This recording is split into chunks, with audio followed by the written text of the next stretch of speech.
win this. Vice President clinching the nomination caps off a remarkable second week for the Harris campaign. This morning, the campaign announced that it had raised a whopping $310 million this month, more than double what the Trump campaign raised in that same time. The Washington Post reports this on what's behind those fundraising stats. Quote, 2/3 of the $310 million that Harris raised in July came from first-time donors, according to the campaign, in an indication of the momentum that Harris built after Biden dropped out. Some 94% of those donations were under $200, and in a sign that the enthusiasm around her campaign extends beyond just memes online, the Post says that, quote, her campaign reported having 10 times the number of donors in July as the previous month from Gen Z. Similarly, the campaign said it had 8 times the number of millennial donors. Some 60% of donors in July were women. It's also been a week in which the vice president's diplomatic work is paid off in spades. Last night, she and the president greeted 3 of the Americans detained by the Russian government. Here she is with Wall Street Journal reporter Evan Gershkovich. That prisoner swap, the largest since the Cold War, is the culmination of years of work that included Harris personally lobbying European allies. Now, Team K preparing for the fight ahead after much speculation about what Harris might, Harris might bring in from the outside to help run her campaign in senior positions. She announced a number of key players from Obama's winning campaigns in 2008 and 2012. 2 of them will be highly familiar to viewers of this network. David Plouffe, a man who was Barack Obama's campaign manager in 2008, his senior advisor in 2012, as responsible as anybody other than Barack Obama for putting him in the White House and keeping him there, and Jennifer Palmieri, who worked in the Obama White House and was the communications director for Hillary Clinton's 2016 campaign, also one of my co-hosts on Showtime's The Circus. All of it, a prelude to Harris's first big decision, the biggest decision, the one that she really has to get right. As a presidential candidate, that would be her choice for vice president. That's going to be coming sometime very soon. And that is where we start today. Joining us, Michael Steele, former chairman of the Republican National Committee and now the co-host of MSNBC's The Weekend, plus senior vice president of communications for Emily's List, Christina Reynolds, and here at the table for the hour, host of MSNBC's Politics Nation and president of the National Action Network, Reverend Al Sharpton. Rev, I want to start with you just because I have you here right in front of me. Running for president's hard, as you know. And if you get suddenly put in the position that Kamala Harris has put in, it's really hard, just out of nowhere. And the last 2 weeks, I would say, she has been flawless as a candidate. I'm curious if you can talk about what you've seen from her in these 2 weeks and the team she's built and the momentum that she's summoned. What has impressed you most in that 2-week span? I think that she has been flawless, which is what has impressed me most. Because for your whole world to turn upside down unexpectedly and without preparation, and she handled it with balance and grace, and that she was prepared, shows something that I think none of us expected she could do as well as she's done. I saw her yesterday. We both spoke at the funeral services of Congresswoman Sheila Jackson Lee in Houston, Texas. And you got the sense, as she came on stage and embraced all of us, that she has totally embraced this. She's in the moment. She's comfortable in her skin. And it takes that to really run this kind of campaign, that you're not being shaped and molded. You own this. And she gives me that kind of air yesterday when she took the campaign the night the President Biden withdrew. I talked to her on the phone. I think she is ready for this. And she has the security to build a team around her. Not yes men or women, not a fan club, but people that will say, strategically, we need to do this. They've been to these battles before, and I think by her putting experts on that does not necessarily come from an inner circle shows how secure she is and who she is. Christina Reynolds, you have, in addition, now you work at Emily's List, but we know each other from many years of you working on various presidential campaigns in the communications office, including Hillary Clinton's back in 2016. I want to play a little bit of Kamala Harris this week, some of the highlights of the sights and sounds of what it has looked like to see her out there, including that incredible rally in Atlanta on Tuesday, and talk to you on the other side about what you've seen in terms of what she's showing as her abilities as a political athlete. Let's play that now. Donald Trump spoke at the annual meeting of the National Association of Black Journalists. And it was the same old show. The divisiveness and the disrespect.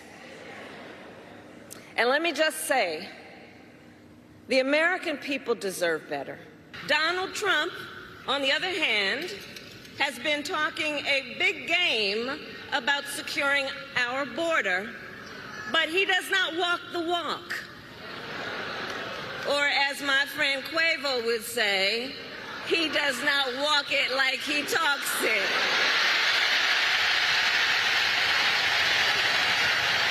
So last week, you may have seen, he pulled out of the debate in September he had previously agreed to. Well, Donald,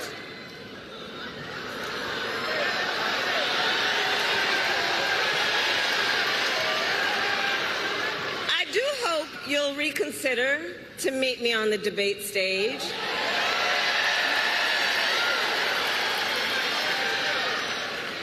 Because as the saying goes, if you've got something to say, say it to my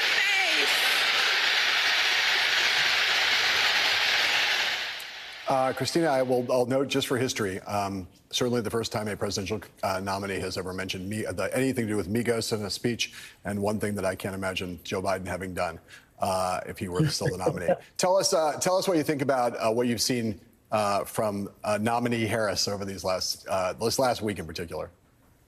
I mean, you said it. She's been flawless, and I am not shocked by it. But since we're in the middle of the Olympics, I will say, as a political athlete, she's winning the gold. Right? She looks confident. She looks like she's having fun. She's laying out an incredible message. This idea that we're going to move America forward, that we don't want to go back, that we choose freedom. All of those are things that are incredibly compelling to voters, and will continue to be as she lays out further details on her vision and her agenda. She's crushing it, put simply, and I'm not that surprised by it. I think the reality is, as vice president, and particularly since this campaign has started, she's gotten less attention. We never pay attention to the VPs. We don't. Who can tell me what Mike Pence did as VP? But she has sort of quietly moved around the country without as much press attention. But she's been talking to young voters. She's been talking about issues like reproductive rights, like gun violence prevention, like democracy and voting rights. And she's been winning voters over. And so I'm not shocked that this has come together, but she's been flawless. And I think we're gonna see that all the way through to Election Day. Michael Steele, we're going to talk about the Harris honeymoon and something you wrote a little bit later in this block. But I want to focus a little bit on the staff stuff here, where there's a lot of often political insiders talk about political inside stuff, but the reality is that Vice President Harris had a great advantage here in getting a kind of turnkey operation from Joe Biden. Mm-hmm. But there were people who were going to step aside, like Mike Donnellan, who was the most important person politically in Joe Biden's life for a long time. And there was a question about who she would supplement that crew with. She was going to keep Jen O'Malley Dillon, Julia Chavez Rodriguez in their spots running the campaign. But who else would come in? To bring in David Plouffe in a role where he's going to be the senior advisor for strategy, and the state's focused on winning the Electoral College. Basically, David's going to be on top of the battleground states. He's got Stephanie Cutter. She's got Stephanie Cutter, who is right now deep in convention planning. She was deputy campaign manager for Obama in 2012. Mitch Stewart, who was the face of Obama's grassroots organizing efforts in 2008 and 2012. David Binder, key pollster for Obama in 2008 and 2012, mostly as an expert on focus groups. This is a all-star team. I didn't mention Jen Palmieri, who's going to be a senior advisor to Doug Emhoff. These are people who, in our world, are Hall of Famers. And I wonder what you think it says about Kamala Harris that she had the wisdom and the confidence to bring those people in to supplement the existing crew, and that she really has her eyes on the prize, and how much confidence that gives a lot of Democrats that she is really in this to win it. Not that there was much doubt, but that this is a really serious team. Well, I think you start there, that she has recognized that she needed to pull together a serious team that would be able to orchestrate the various parts of what will be a difficult campaign. And it will be a difficult campaign. And so to have someone with the vision to be able to see around the corner before you get to the end of the block, David Plouffe, to have someone with the appreciation of messaging and understanding the dynamics and flows of communication in a campaign, Jen Palmieri, then you begin to see why she wanted to piece together those essential ingredients, particularly around strategy and communication, to make sure that the footing that she's standing on now not only gets stronger, but the foundation on which that footing is based grows as well, and allows her to move somewhat effortlessly around the country to have the conversation that Christina noted she's been having for about a year now with a lot of voters out there who during the process had started to check out because they were getting tripped up over the age of Joe Biden. Now they're past that. And I think that putting together the team is important. I just don't think there was the kind of that you would ever think that the the Biden team would transition holistically to Kamala Harris, because they're two different styles of candidates, two different approaches to the voter. And so this makes a lot of sense on a number of levels to do what she's starting to do. Now they got to do the work of making it work as they announce the VP, move into the convention, which offers two real big boosts in the momentum, and then swing into Labor Day, baby, rocking and rolling and knocking it out of the park. And because the Republicans are still back on their heels a little bit, dealing with, J.D. Vance cleanup on aisle 7, as well as they try to figure out what they're going to do with this black woman who they don't think is black running for president. Rev, I want to play a little bit of Trump. He was on Fox Business this morning talking to Maria Bartiromo, where he once again is not seeming totally enthusiastic about the idea of debating Kamala Harris. Let's play that. Right now, I say, why should I do a debate? I'm leading in the polls. And everybody knows her. Everybody knows me. She's taunting you now. She's saying he doesn't want to debate me. Say it to my face, President Trump. That's what she said the other night. Look, she's a third-rate candidate. That's the thing, Rev. When you are facing a third-rate candidate, who wants to debate a third-rate candidate? You don't want to do that. I mean, you'd think if he really thought she was a third-rate candidate, he would really warm to the notion of devastating her, beating her senseless in a debate, but he somehow doesn't. What do you think? Do you think he's afraid of Kamala Harris? I know he's afraid. He's very intimidated by anyone that, first of all, can go toe-to-toe with him in terms of policy and content, and knows how to work the stage and use the stage. Kamala Harris, as vice president, and even before that as senator and attorney general, has shown she has sharpened her skills on the platform, which scares him to death because he cannot deal with someone that can match or even excel beyond his performance, because that's all he has is performance. You take, for example, when he was at the National Association of Black Journalists and the question of DEI came up, and he says, well, how do you define it? And they said, the questioner said diversity, equity, and inclusion. Well, because he doesn't know what DEI is. He's against it because his MAGA base is against it. But if you name policy things, he has no idea what you're talking about. He didn't even read his briefing papers, according to many sources, when he was president. So for him to debate somebody like Kamala Harris, who is well-honed in all of the issues and the content, he's running away from her. I said before, I'll say it again, he's a political punk. When somebody calls his bluff, he won't show up to the fight. Christina Reynolds, not a political punk. But she is someone, Christina, who worked for Hillary Clinton, importantly, I think seminally, as someone who saw up close what the challenges faced by the kind of misogynist attacks that Hillary faced, and that Kamala Harris is already facing, is going to face.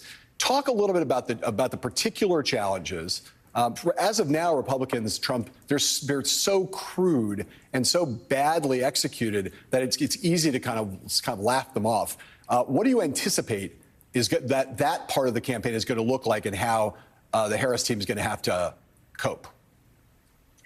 Yeah, look, it's going to get worse, is the reality. It's bad now, and it's ugly, and it's unfortunate that she has to deal with this. This is what women candidates often have to deal with. And for Kamala Harris, she is a woman of color, so she gets both, the double whammy of racism and sexism. And we're going to see more of that. I think you saw her handle what happened at NABJ and the question of when she turned black. I should use air quotes there. We heard her handle that incredibly well down in Texas when she referenced the fact that it was the same old show. I think you showed this quote, right? It's divisive.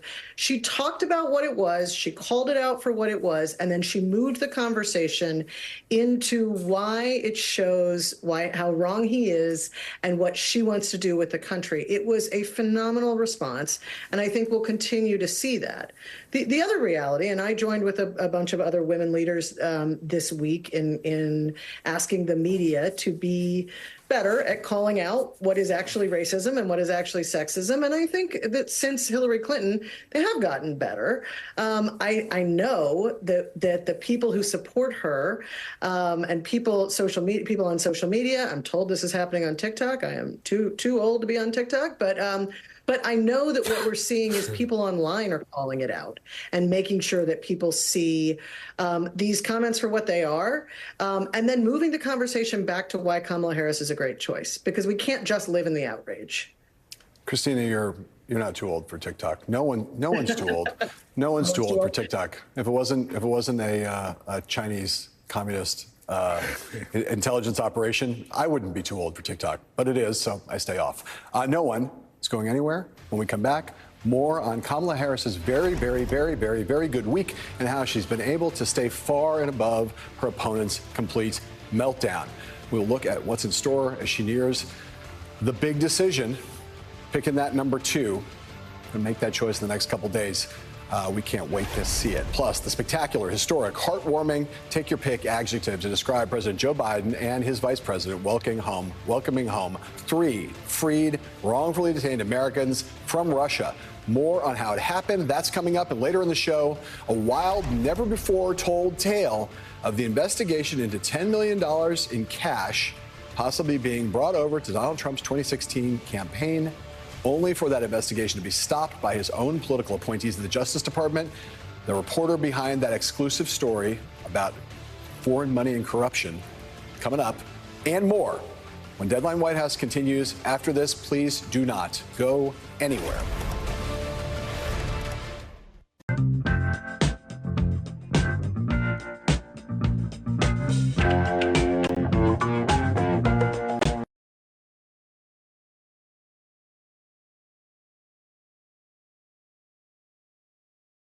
The general election is all but set.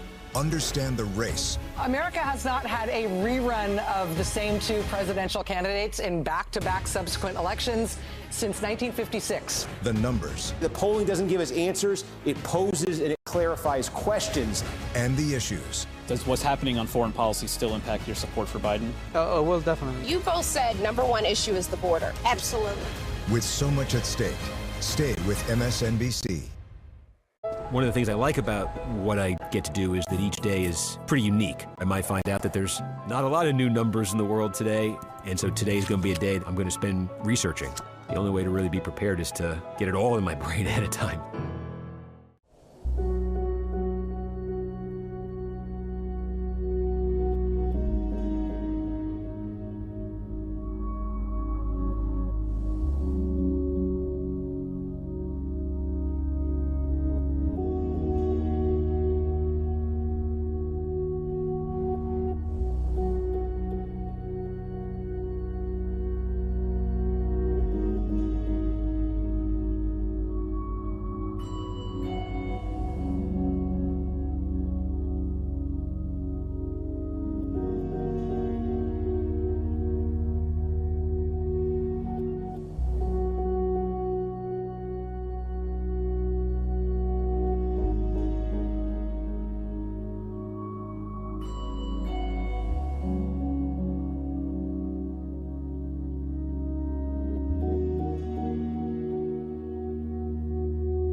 Governor, J.D. Vance just said this about you, and these are his words, quote, he compared you to a really bad impression of Barack Obama. What is your response to that? Is that what he said?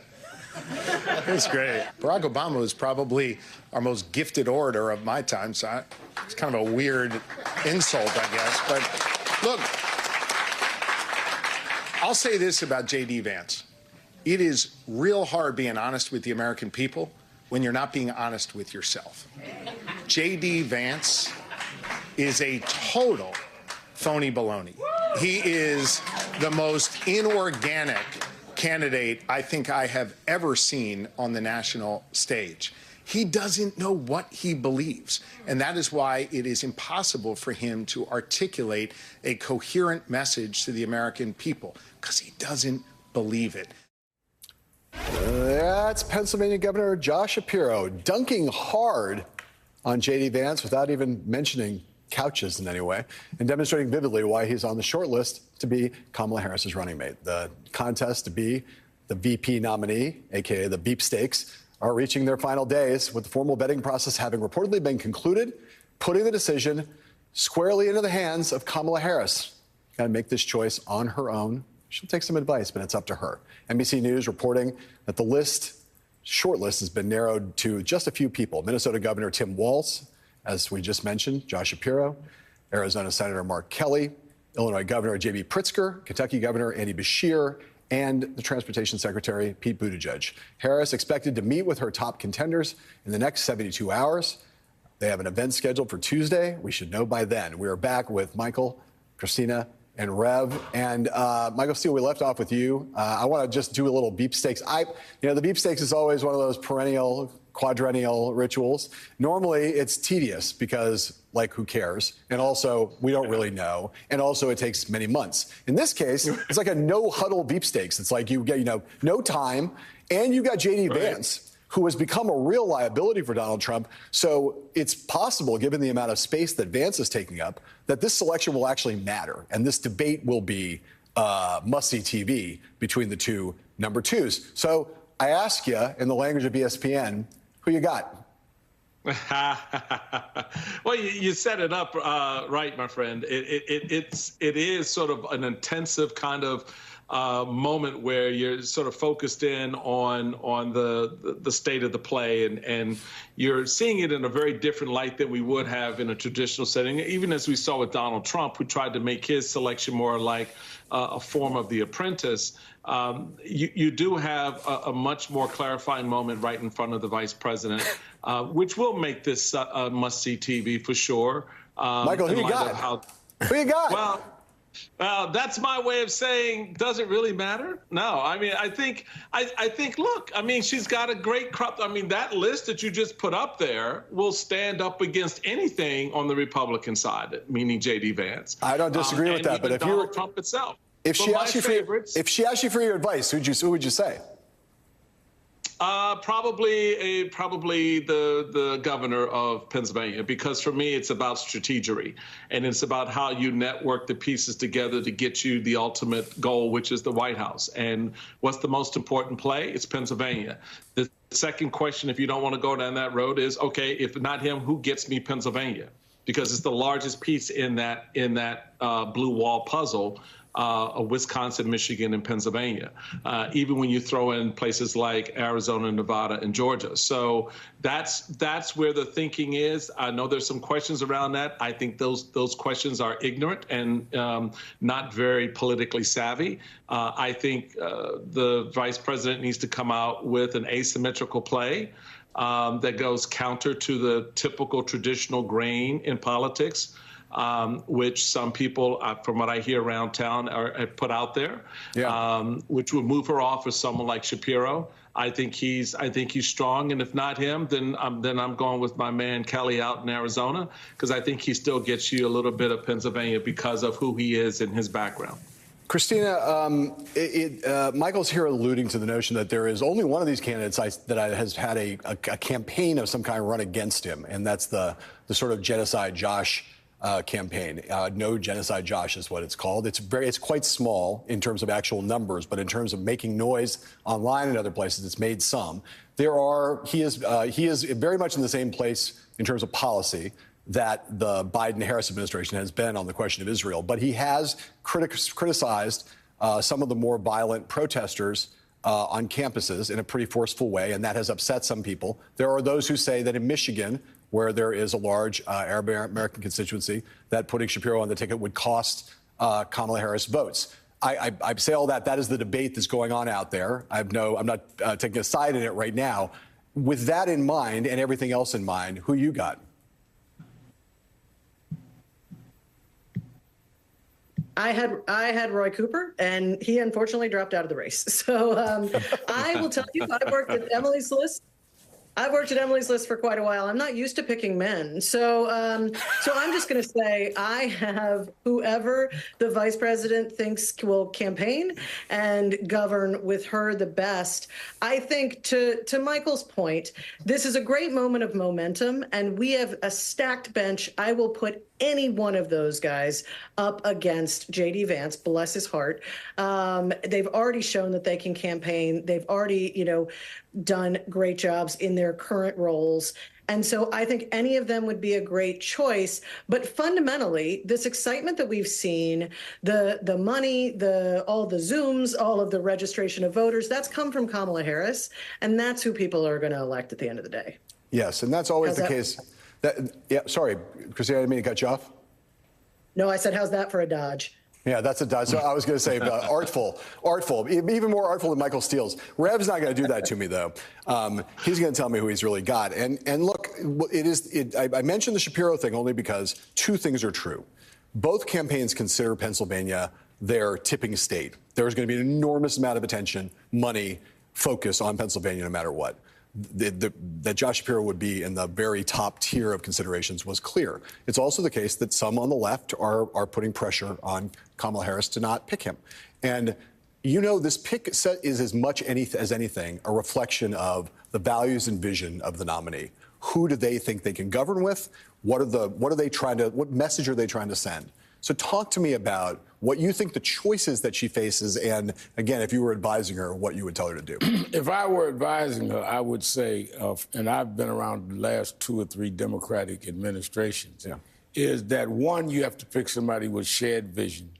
Secondly, somebody that you can work with, that you and them have a chemistry. And thirdly, somebody can help you win. Those 3 elements ought to be the things she considers, because you could win a state and have somebody that is incongruous with working with you that you're going to have to live with for 4 years, or that is going to be arguing and fighting with you on your vision.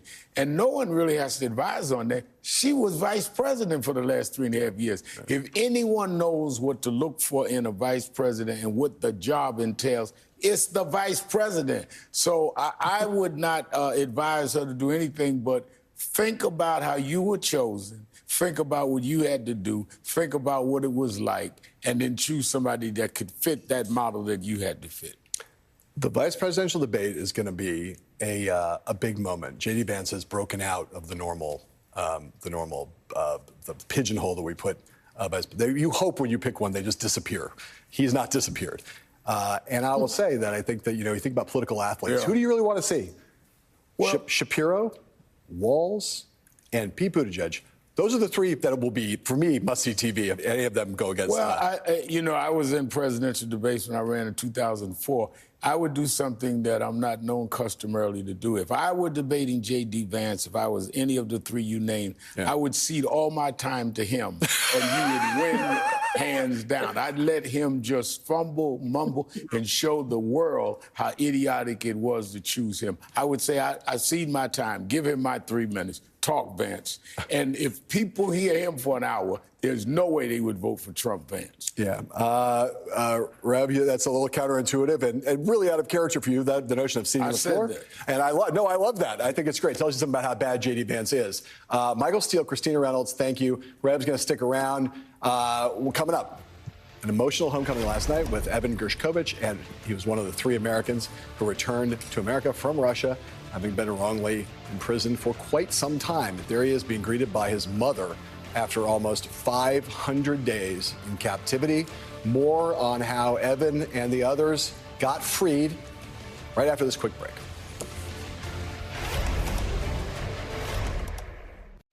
took off her party clothes. Can't take off her diaper. This summer, Subway is making foot-long snacking history with delicious options for $5 or less. First, they turn cookies, churros, and pretzels into epic foot-long sidekicks. Now, all new $3 hot and cheesy foot-long dippers paired with your choice of delectable dipping sauce. All these snacks are $5 or less? Pat, all these foot-long snacks for $5 or less. Find your perfect foot-long snack at Subway today. As you know, as an emerging business, it's important to keep your budget intact. And Fiverr freelancers helped us maintain quality standards while efficiently managing costs, contributing to the success and growth of our business. I'm starting to notice a trend where you expect to disappoint people. And when you do a good job, you never let yourself enjoy it or accept any praise. I guess that's true. It just feels safer or easier somehow if I expect the worst. I know it's hard right now, but the end of this chapter is the beginning of a new one, an opportunity for you to do what you like.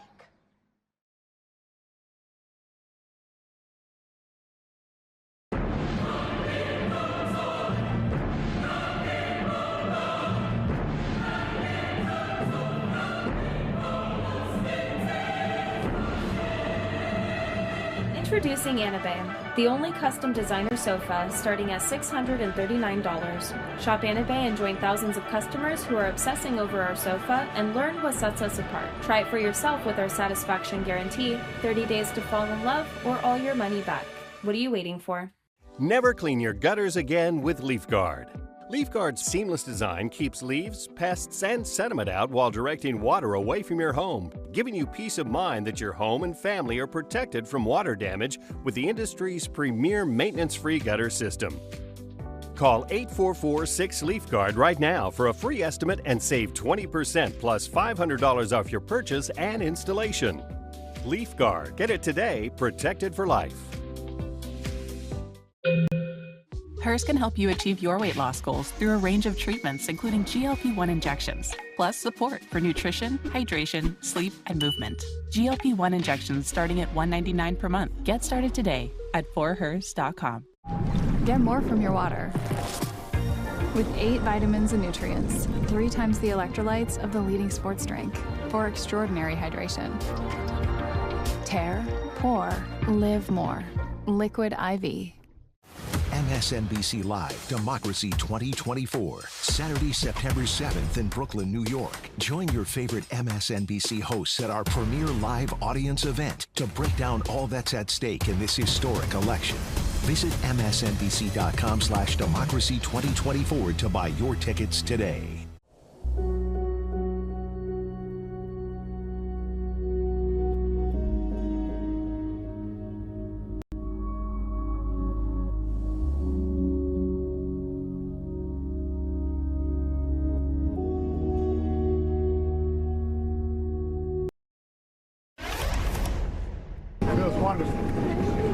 Long time in coming. I was absolutely convinced we could get it done. I meant what I said. Alliances make a difference. They stepped up. They took a chance for us. It mattered a lot. I asked them to do some things that were against their immediate self-interest. And really very difficult for them to do, particularly Germany and Slovenia.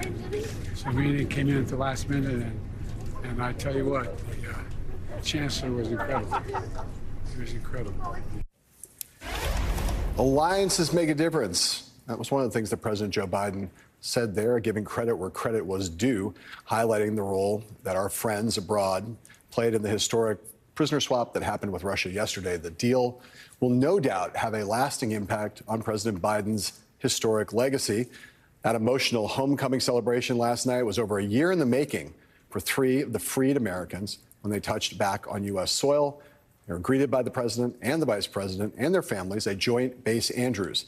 And here is what Wall Street Journal reporter Evan Gershkovich had to say upon his return home after spending almost 500 days in a Russian prison. There's one thing I'd like to say. It was great to get on that bus today and see a lot of, not just Americans and Germans, but Russian political prisoners. Today was a really touching moment to see all of them.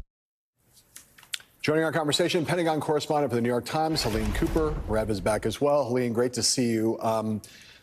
We had this, it's rather stunning day yesterday, long awaited, long pined for by a lot of people, especially people in our business who had free Evan and free Evan Gershkovich on their Twitter feeds and elsewhere for many of those 500 days. Talk us through a little bit about the backstory here that we now know, what happened, how this came together, and how much the roles of both President Biden and Vice President Harris were key to it. Hi, thanks for having me. It's good to see you. It's not often that we get these moments in our profession of just pure joy. And I think yesterday certainly was one of them. 2 days ago, when I first heard in the newsroom that Evan was probably going to be freed along with Paul Whelan. I mean, it was kind of electric, and we were all too afraid to even, I didn't say anything to anybody. I was too afraid that this maybe might not happen. This was quite an extraordinary story of sort of secret negotiations in Arab capitals between CIA officials and Russian spy chiefs as well, that started quite some time ago, when even before before Alexei Navalny, the Russian political prisoner, died. I mean, they were working on this for some time. One of the really interesting things, I think, is how much Vladimir Putin wanted his assassin, who was in a German prison, Vadim Krasikov. He's there for killing, he was arrested for killing a Chechen fighter in a park in Berlin. And President Biden went to Olaf Scholz, the German leader, to ask for this, and Scholz didn't want to do it. First, he said no, he didn't want to release Krasikov as part of this exchange, but he eventually came around. Similarly, you had President Biden going to the Slovenian prime minister for this Russian spy couple who had been arrested in Slovenia a few years back. This sounds straight out of a page out of the Americans, that really cool TV show, but they had been in Slovenia. They were spies. They were under assumed names, and so they were part of the deal too.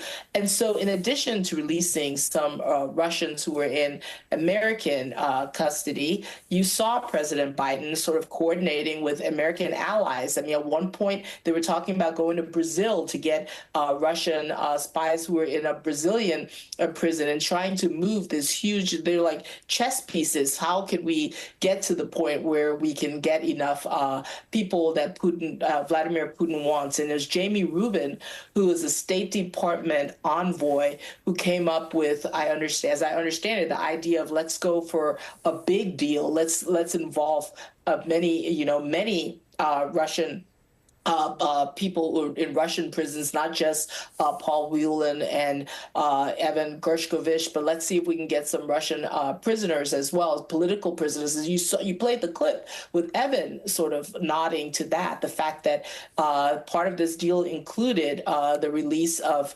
Russian political dissidents who had been who protested against Vladimir Putin himself. So this was like so many different chess pieces at play across this board that kind of culminated in what, the kind of joyous scenes you saw at Andrews Air Force Base that you just played this morning.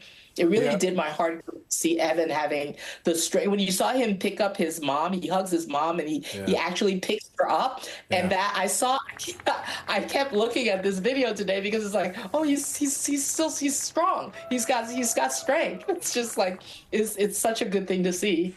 Yeah, I mean, look, it is worth noting that the point you made, Helene, about part of what's so historic here is that it's the first time that Russian dissidents have been, in a deal like this, that Russian dissidents have been freed, along with people from other countries, along with these Americans that we're seeing here. I want to play just a little bit of Joe Biden in the Oval Office with the families of the prisoners as they're on their way. It's a very emotional moment where Biden is talking on the phone. Let's play that just to kind of get a sense of just how you talked about the emotion. It was a very emotional moment for everybody, but no one more emotional here than Joe Biden.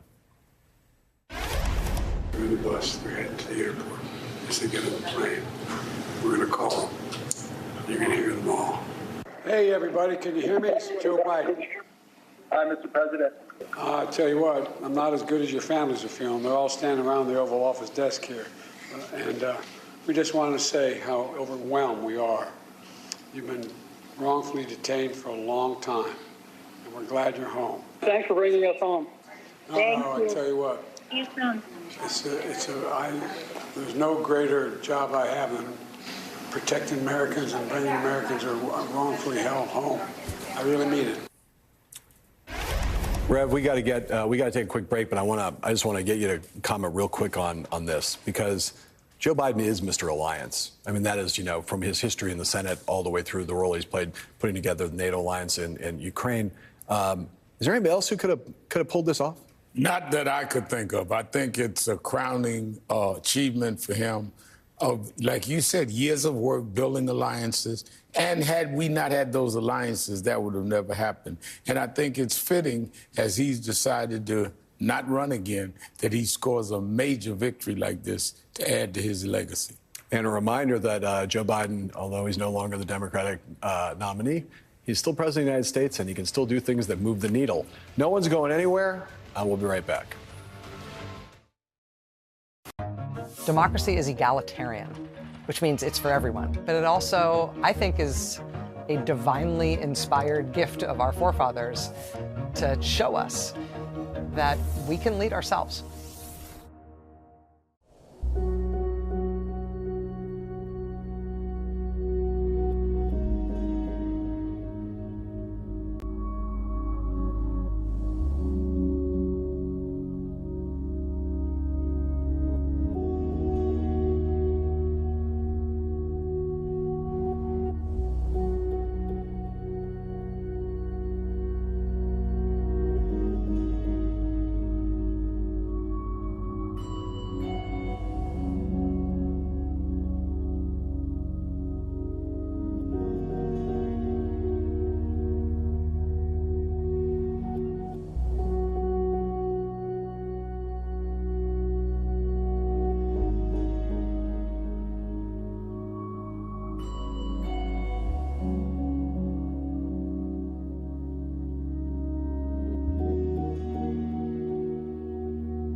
This is just an extraordinary testament to the importance of having a president who understands the power of diplomacy and understands the strength that rests in understanding the significance of diplomacy and strengthening alliances. It's an incredible day. You can see it in the families, in their eyes and in their cries.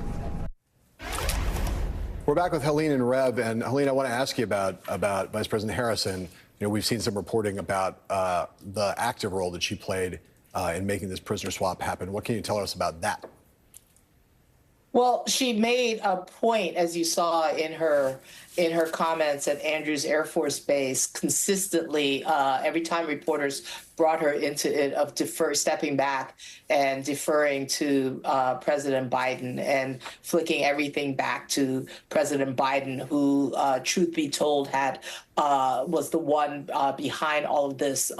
President Biden, in fact, was making phone calls to both to the Slovenian Prime Minister right at on the very same day that he came down with COVID. So this was going on he was involved in these negotiations and kind of steering a lot of this at the same time that he was also bowing out and accepting that he was not going to be, and then eventually announcing that he was not going to be the Democratic nominee. So I think Kamala Harris had a moment at Andrews Air Force Base this morning where she could have attempted or tried to expound more on her own role here, and she chose not to take it. She instead decided to deflect to President Biden and to give him that win, which I thought was kind of interesting.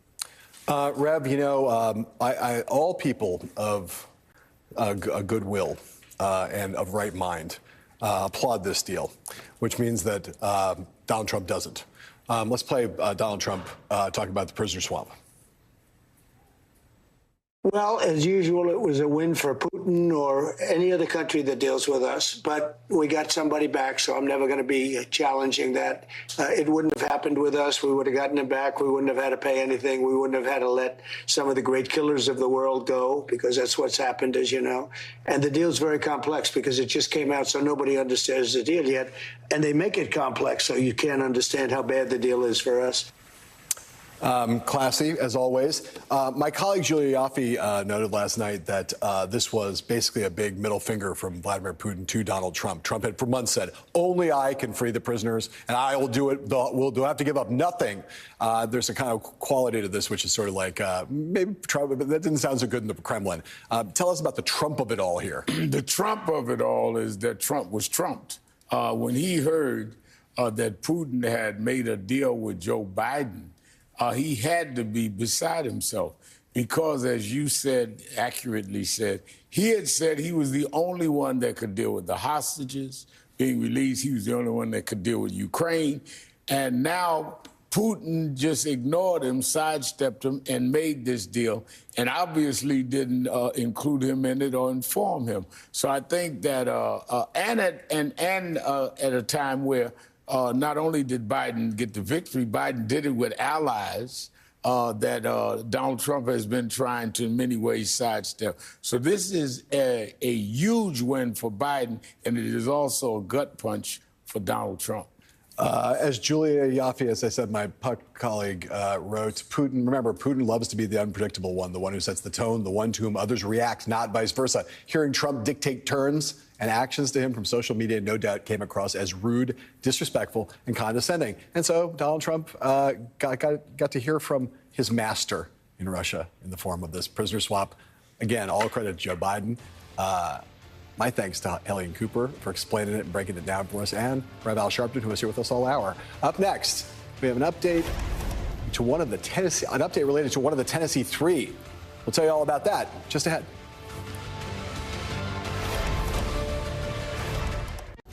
The general election is all but set. understand the race. America has not had a rerun of the same two presidential candidates in back-to-back subsequent elections since 1956. The numbers. The polling doesn't give us answers. It poses and it clarifies questions. And the issues. Does what's happening on foreign policy still impact your support for Biden? Well, definitely. You both said #1 issue is the border. Absolutely. With so much at stake, stay with MSNBC. One of the things I like about what I get to do is that each day is pretty unique. I might find out that there's not a lot of new numbers in the world today, and so today's going to be a day I'm going to spend researching. The only way to really be prepared is to get it all in my brain ahead of time.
Seating Senator Marsha Blackburn is a long shot, but we will keep an eye on that race for you. It just got a lot more interesting. Up next, the reporter behind a remarkable story about Donald Trump's Justice Department and the state of Egypt. How they led these efforts, the Justice Department did, to bury an investigation into whether or not the 2016 Republican nominee at the time took millions of dollars from Cairo. Carol Leonnig from the Washington Post joins us to tell us that story right after this quick break. Heather likes things smooth. So when she had a rough time getting a weight loss appointment, she came to us. Through Ro, she connected with a provider online and got a GLP-1 prescription. Now she's on her way to losing 20% of her weight in a year with diet and exercise. Now that's smooth. We got you, Heather. See if you qualify at ro.co/TV. $273. This is how much you spend every month on subscriptions. I only have like 2 or 3, right? That's what we all think. But in reality, there's so much more that we don't even know we're paying for. So how do I put more of this cash back in my pocket? Rocket Money is a financial app that tells you every subscription you're paying for, even that one you forgot about from 5 years ago. Huh, I can't believe I'm still paying for this. I'll call and cancel right now. Whoa, whoa. With Rocket Money, they even cancel it for you. Really? Yeah. All you have to do is tap a few buttons and they take care of it. Download Rocket Money today.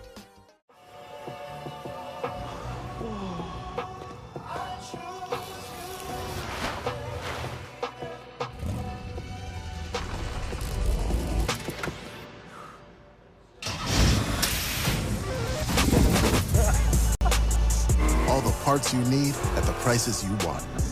Guaranteed to fit every time. So you can keep your ride or die alive.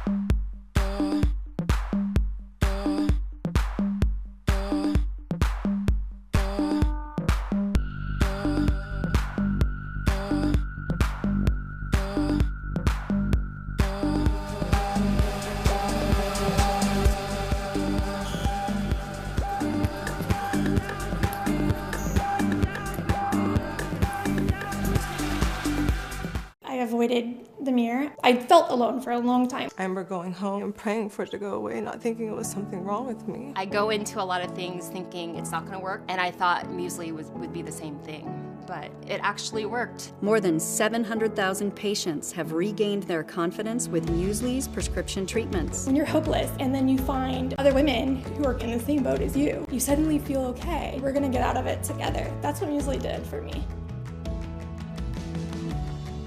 When I was working in the Senate, I didn't realize that it's the perfect training for the job that I have now, covering government, covering politics, the complexity of it all. You learn how to explain that and how to live through that when you work in this building. Mastering the detail is crucial to being able to present anything that happens in Senate buildings like this or any of the other news centers that we have to focus on every day.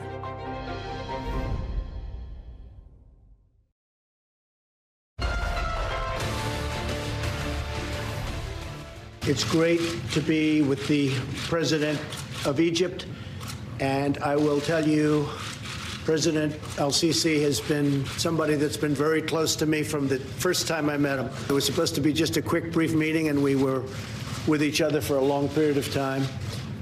We agree on so many things. I just want to let everybody know, in case there was any doubt, that we are very much behind President El-Sisi. He's done a fantastic job in a very difficult situation. We are very much behind Egypt and the people of Egypt. When it starts again, everybody, it's 5 o'clock in New York City. I'm John Heilman, in for Nicolle Wallace. From the beginning of Donald Trump's time in office, he had a strong relationship with the man that he later dubbed, quote, my favorite dictator, Egyptian President Abdel Fattah el-Sisi. Back in 2013, President el-Sisi had led his country's military to overthrow Egypt's first freely elected president, and he has killed protesters in